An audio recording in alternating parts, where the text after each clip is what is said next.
This may be our retirement issue, but it's fair to say our next subjects will never retire from being funny. The legendary Cheech and Chong are in conversation with Tracy Smith.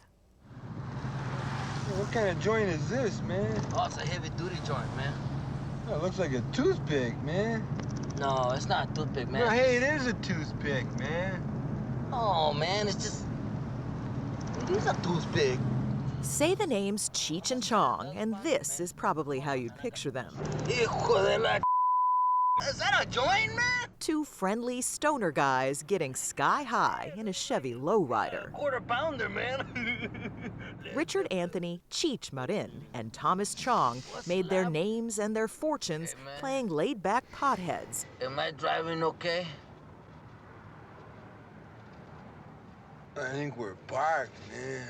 But the men behind those characters were show business trailblazers who took every chance and grabbed every opportunity. Whoa, what's that?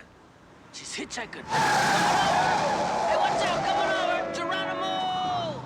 Sure, they cultivated a party image, Hey, you ain't a chick! Yeah, I know, but listen, that's the only way I can get anybody to stop, man. but on tour they'd often spend their downtime working out.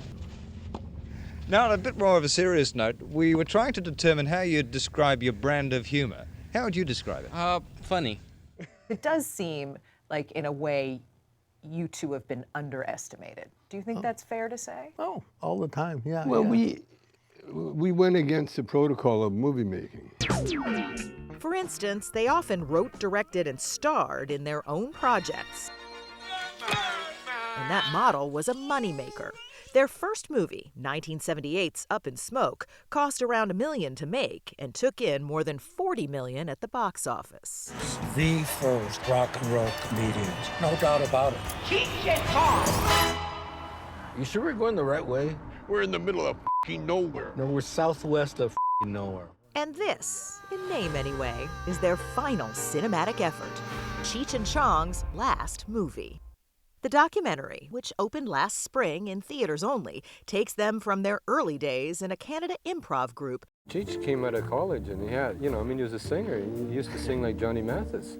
And he had short hair and he'd meditate, Everybody'd be smoking dope and we'd go, is he a narc? They thought I was a narc for the longest time. Yeah. By the early 1970s, they'd become comedy superstars. How many people here smoke grass? At one time, they were so big that Bruce Springsteen opened for them. So what are your hopes for this movie? Oh, the investors make their money back. Yeah. That's what I hope. And if they don't, it's cool because we got another idea that we want to make more money. Cheech and Chong's other last movie. What are you working on? I am working on a little old carving of mine. In between projects, Tommy Chong does wood carvings in the garage of his home in one of the tonier sections of Los Angeles. It's a skill he says he honed 20 years ago while serving a 9-month prison sentence for selling drug paraphernalia. And some of these may or may not wind up as parts of a bong. But this is for treasure seekers. Chong is 87 now and loving it. What's your advice for dealing with aging? Aging? Enjoy it. Even the aches and pains and all that? You got a choice. Aches and pains means that stop doing whatever you're doing that gives you aches and pains. When you look at where you started and where you are today, what do you think? There's a God and he really likes me. The other half of the duo is counting his blessings as well. New York has the Met, Paris has the Louvre, and Riverside, California has the Cheech. The museum houses a jaw-dropping collection of Latin American art, and most of it is his. Now this is, not all of your collection is displayed here. No, this is one of the rotations. I gave to the museum about 550 pieces. Wow. And that should do them for a little while. Thank you. Here's something else you might not know about Cheech Marin. He won the first ever Celebrity Jeopardy, beating out Anderson Cooper. But there is some truth to his movie image. What's your relationship with weed now? Very friendly, you know.